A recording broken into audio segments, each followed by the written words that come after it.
Hai, Assalamualaikum. Jumpa saya lagi pada hari ini.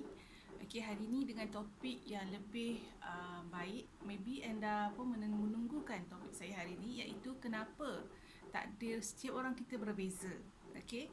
Tapi sebelum tu saya nak tunjuk saya minum air Vivix, jus Vivix.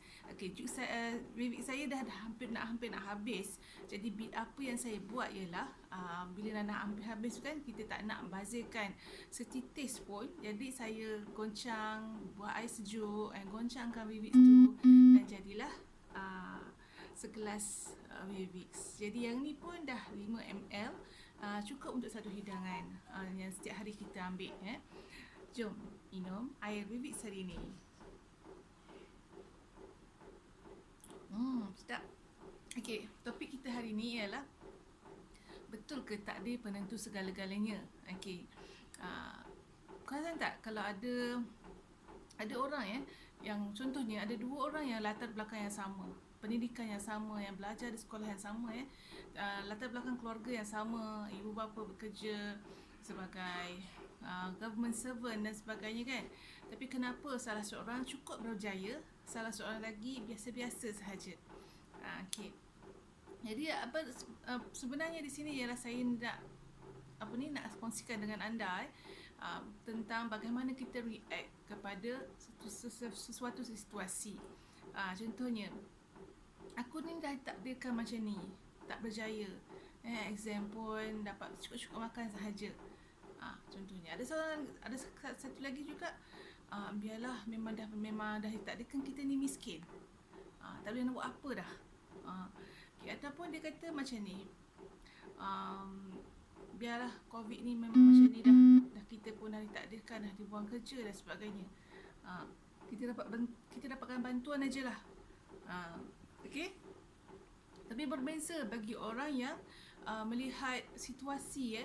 Sebenarnya apa yang saya nak sebut ialah perkara luaran seperti COVID dan sebagainya bukanlah penentu kepada kejayaan kita. Sebabnya ada orang yang akan sebut macam ni, biarlah COVID ni berlaku, tapi yang pentingnya aku akan berjaya. Aku akan beri sedekah lebih banyak, aku akan keluarkan zakat lebih banyak pada masa-masa COVID ni.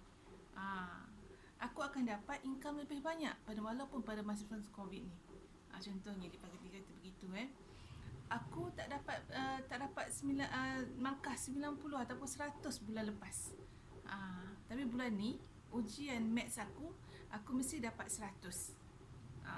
Sebab bagi dia kejayaan dia bukanlah bergantung kepada orang luaran, tapi how we react to it. Ada bidalan daripada, ada quotation quote daripada pakar-pakar motivasi luar negara yang menyebut 10% segala perkara yang berlaku kepada kita, 90%-nya adalah daripada hasil daripada diri kita sendiri. It is within us, dalaman kita, bukanlah luaran. Faktor luaran tu hanya 10% sahaja. Tapi kalau kita fokus kepada 90%, hasilnya dapat A kan? 90% tu A kan? Jadi macamlah kita nak kuruskan badan. Kuruskan badan, 90% adalah daripada pemakanan kita, adalah bagaimana kita kendalikan pemakanan kita setiap hari. 10% adalah senaman.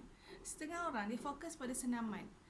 Bila dia senam banyak, kemudian dia makan, tak kisah nak makan apa-apa pun, donat dan sebagainya, tak jaga makan. Air jus, air buah, air soda dia minum walaupun tulis 100% ada gula yang banyak, dia tak kisah. Sebab bagi dia dengan senaman tu dia dapat kuruskan badan. Tapi sebenarnya 90% untuk kuruskan badan adalah daripada senaman, adalah daripada pemakanan. Jadi sama juga dengan kejayaan kita, 90% adalah bergantung daripada how we react. Bagaimana kita bertindak, bagaimana kita react kepada sesuatu keadaan. Contohnya semalam saya ada baca sejumlah 2,000 orang telah dibuang kerja daripada Malindo Air. Malindo Air adalah salah satu daripada 3 top airlines dalam Malaysia, dalam negara kita. Hari tu saya dengar bulan lepas saya dengar Asia dah membuang kira-kira 22,000 orang staff dia. Dan bulan ini, awal-awal bulan lagi, Malindo Air pula mengikut jejak langkah Asia dengan membuang 2,000 orang pekerjanya. 2,000 orang terjejas daripada masalah COVID ni. Dan masalah COVID ni berterusan, memang tak pernah pulih-pulih lagi bagi orang-orang, bagi syarikat-syarikat airlines. Okey. Jadi 2,000 orang dah terjejas. Jadi apa, mereka ni boleh berjaya sebenarnya, tapi ianya terpulang kepada how do they react to it. Okay. Ada satu pintu yang tertutup. Satu pintu tertutup tu Malindo Air. Tapi banyak lagi pintu yang terbuka. Jadi apa yang kita lihat? Okay. Jadi memang saya pernah melalui perkara ni. Saya pada tahun 2016 saya pun dibuang kerja. Dibuang kerja adalah disebabkan oleh pencapaian company. Company tak dapat nak buat bisnes jadi dia slowly buang kerja macam Malindo Air sekarang, okey. Macam Air Asia sekarang. Jadi saya terpilih masa tu, Allah pilih saya untuk saya jadi salah seorang daripada orang yang dibuang kerja masa tu. Okey, tapi saya alhamdulillah sebab saya ada kerjaya Shaklee sebagai part time masa tu kan. Masa saya bekerja saya buat Shaklee secara part time. Jadi bila saya dibuang kerja, saya tenang, saya mengumpul kekuatan untuk saya melangkah lebih jauh dalam Shaklee. Dan hasilnya here I am. Saya sekarang adalah di tahap senior kodi. Okay, ada organisasi yang besar. Saya ada ramai leader yang hebat-hebat. Jadi itulah saya nak sebut, bagaimana kita react kepada sesuatu situasi itu sangat penting untuk menentukan keberjayaan kita di masa hadapan. Kita sebaik-baiknya kalau kita menghadapi keadaan macam tu, kita jangan mengalah, jangan kita sedih terlalu sangat. Sebab satu lagi emosional kita, emosional, sedih, marah, semua ni adalah low vibration. Kita setiap manusia ni kita ada vibration. Jadi bila kita marah, bila kita kecewa, bila kita sedih, ia bermaksud vibration kita sedang tengah low. Bila vibration kita sedang low, kita susah nak gembira, kita susah nak tenang, kita susah nak dapat rezeki. Rezeki kita susah. Rezeki kita mahal. Sebab bila kita marah, bila kita frustrated, kita salahkan semua orang. Mungkin kita salahkan semua orang, kita salahkan COVID misalnya. Padahal COVID itu adalah makhluk Allah. Allah yang izinkan dia untuk menjejaskan hidup kita hari ini. Tapi bagaimana, adakah COVID itu yang menjejaskan kita? Sedang sebaliknya sebenarnya kitalah yang membenarkan dia untuk menjejaskan kita. Okey. Jadi tadi saya sebut anda kena tukar macam mana anda bertindak kepada sesuatu situasi. Okey, yang kedua saya sebut tadi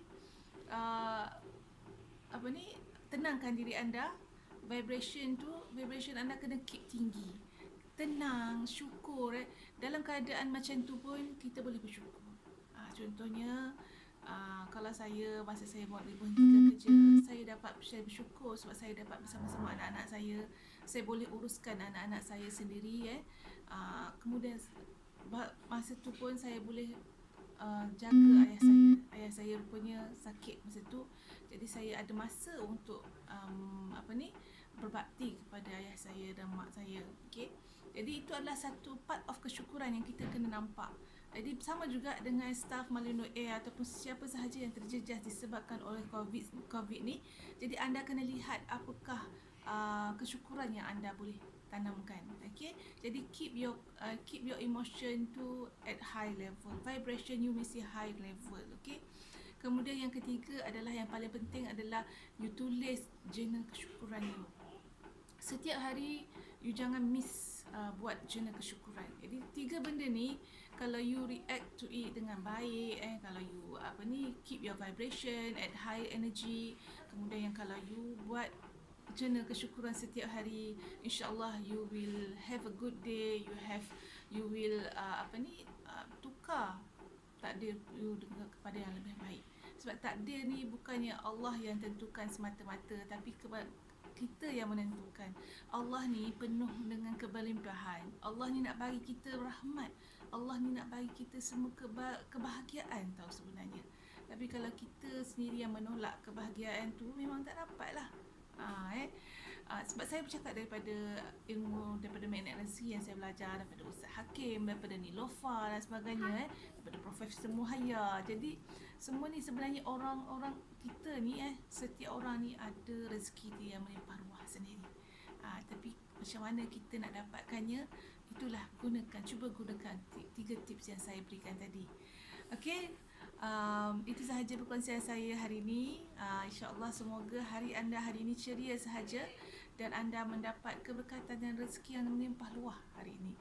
Jom sertai saya dalam bisnes Shaklee untuk kita sama-sama menjadi menempa kejayaan bersama Shaklee, membuka seluas-luasnya rezeki daripada Shaklee. Okey, jom kita buat bisnes Shaklee dengan Vivix. Assalamualaikum.